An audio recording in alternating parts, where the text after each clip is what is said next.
The moment I chose silence over anger, I felt a power I had never known before. It wasn't the kind of strength people notice right away. There was no shouting, no dramatic confrontation, no victorious speech. It was quiet, heavy, controlled. The kind of strength that sits in your chest and steadies your hands when your heart wants to explode. For most of my life, I believed strength meant reacting, defending myself loudly, proving I was right, winning arguments at all costs. I grew up in a household where voices were always raised. My father believed authority came from fear. My siblings learned early that the loudest person in the room usually won. And for years, I followed that same pattern. I worked long hours, came home tired, and carried my frustrations into every conversation. If someone disrespected me, I snapped. If I felt misunderstood, I pushed harder. My home was filled with tension, the clatter of dishes, the hum of the fan, and conversations that always felt like battles waiting to happen. Then, one evening, something small but unforgettable happened. My teenage son looked at me during an argument, his eyes tired, his voice calm, and said, "You're always trying to win, but no one here feels heard." That sentence cut deeper than any insult ever could.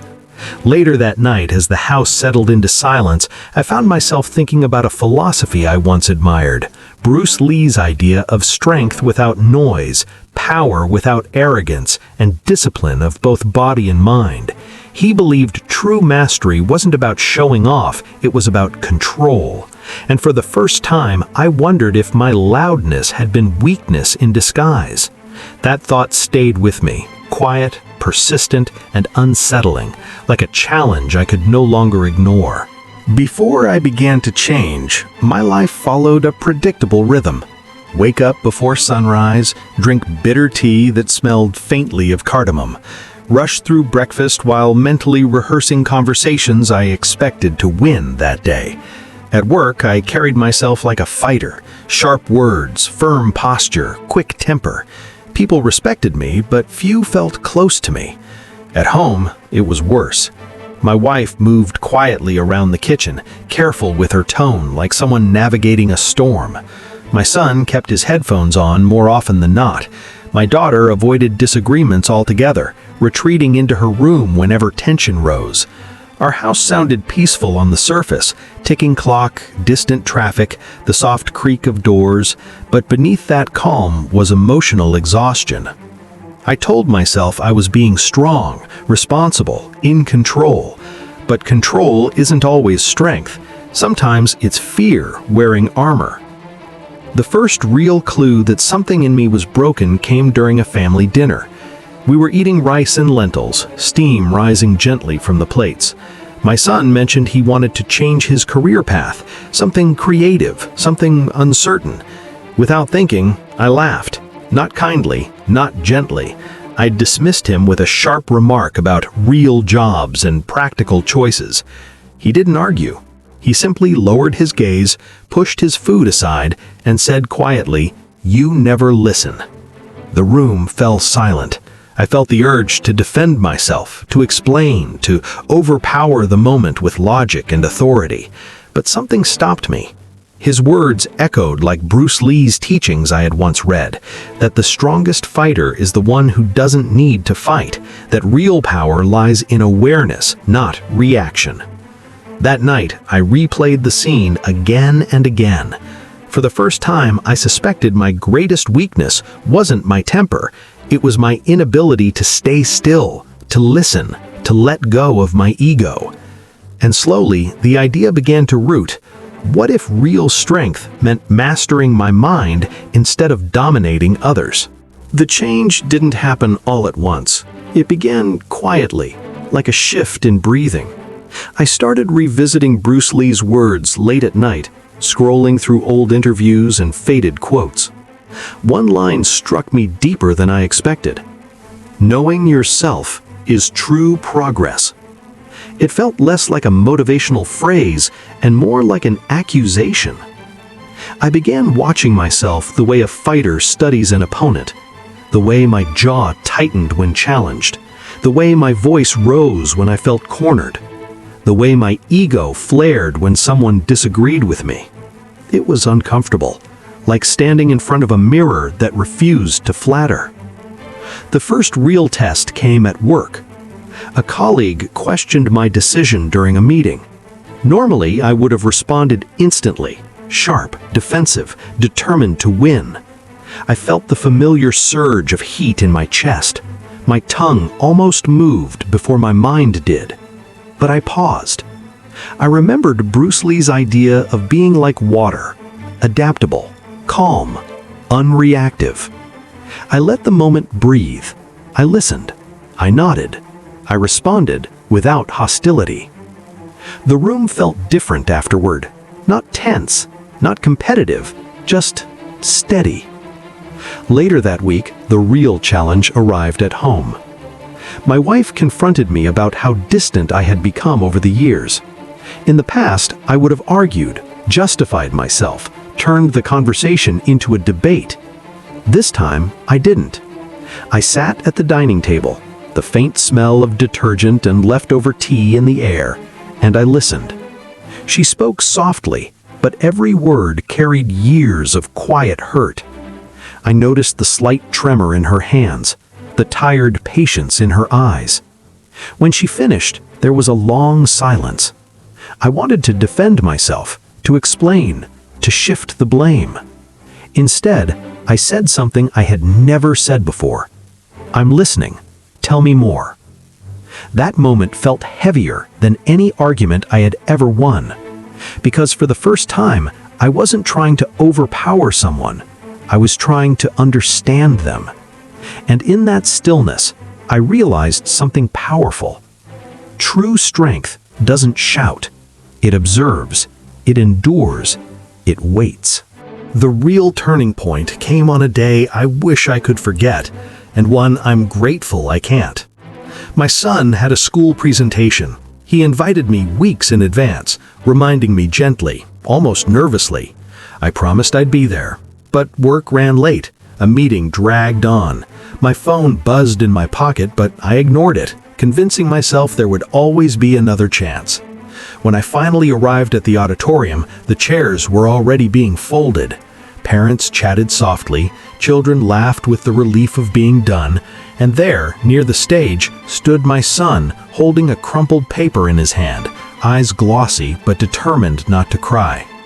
He looked at me and forced a small smile. "It's okay," he said. "I knew you were busy." That sentence hit harder than any accusation.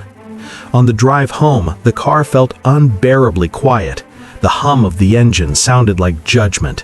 I kept thinking about Bruce Lee's belief that discipline is a form of respect. Respect for yourself, for others, for your purpose. And I had failed all three. That night, I sat alone in the living room, the clock ticking like a slow heartbeat. I realized my greatest enemy wasn't other people. It wasn't my circumstances. It wasn't even my family's expectations. It was my uncontrolled mind, my pride, my impulsiveness, my need to dominate instead of protect. I began training my mind the way Bruce Lee trained his body, with patience, repetition, and brutal honesty. Each day, I practiced silence before reaction, breath before anger, awareness before ego. It felt uncomfortable, like tearing down an old identity, but I understood something vital. A deadly mindset isn't about harming others, it's about killing the weakness inside yourself, the part that reacts without thinking, the part that chooses pride over love. And I wasn't done fighting that battle yet. I didn't announce my transformation. I didn't make promises or dramatic declarations. I simply began to act differently. Every morning, I woke up earlier than usual. The house was quiet, only the soft ticking of the clock and the distant call of birds. I would sit at the edge of the bed, close my eyes, and breathe. Slow, intentional, as if I were preparing for a battle no one else could see. The battlefield was my mind. When irritation rose, I didn't suppress it, I studied it. When anger surfaced, I didn't explode. I paused. When I felt disrespected, I asked myself, is my ego speaking or my wisdom? One evening, my son challenged me again, this time about his career dreams. The old version of me would have shut him down immediately. Instead, I asked him to explain. He spoke with nervous passion, his hands moving as he described his goals. I listened. Not halfway, not impatiently, but fully. At the end, I said, "I don't fully understand your path yet, but I want to." His face softened, not with excitement, but with relief. At work, I stopped trying to dominate conversations. I let others finish their thoughts. I admitted when I was wrong. The respect I gained felt different this time. Quieter, deeper, earned rather than demanded. But the hardest battle was internal. Late at night, doubts crept in. Was I becoming weaker? Was silence a sign of surrender?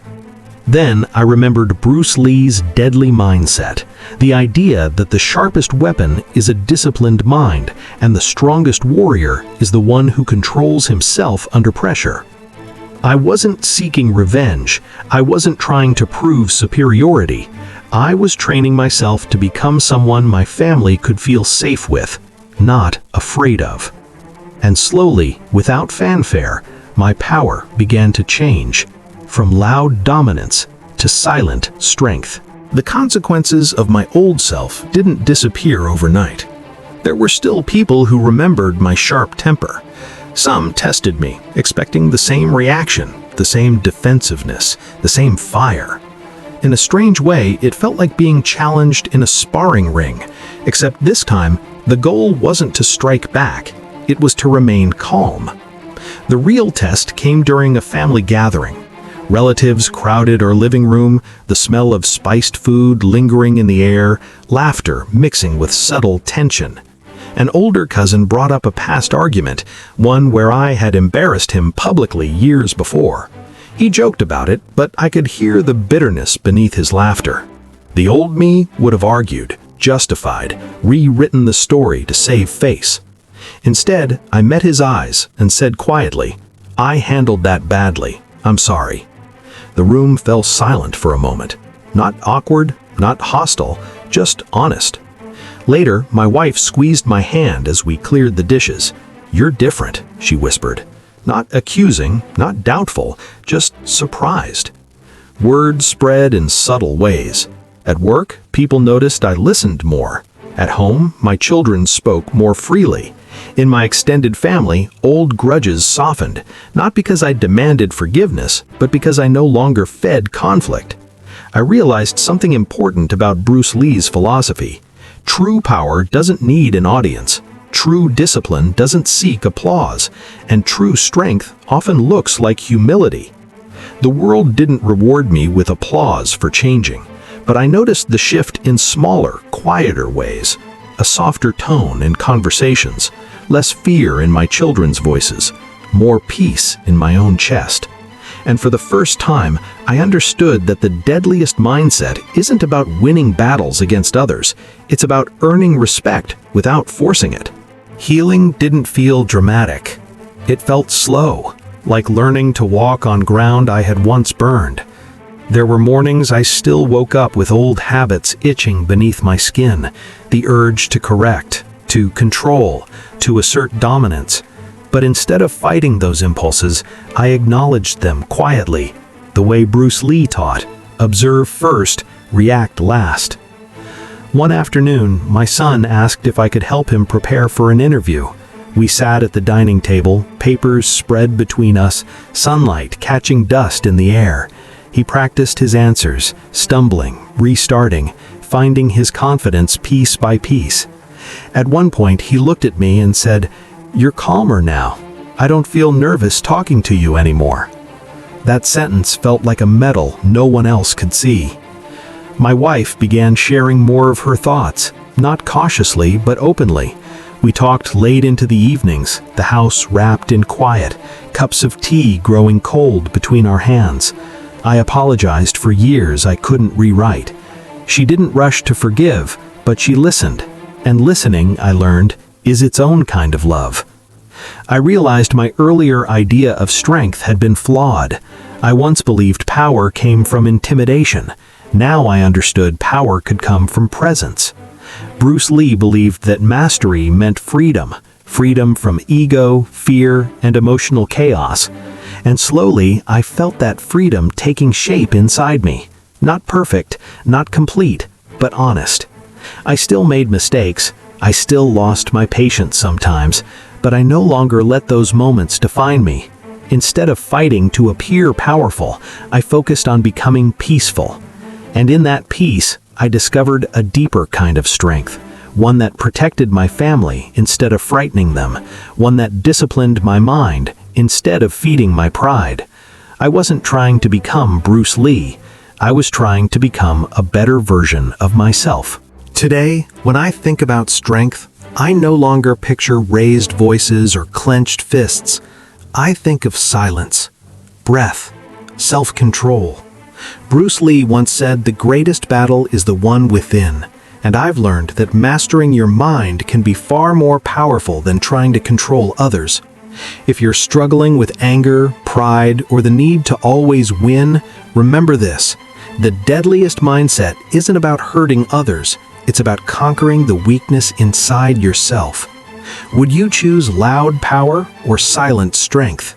If this story resonated with you, share your thoughts in the comments and consider subscribing for more real emotional life stories.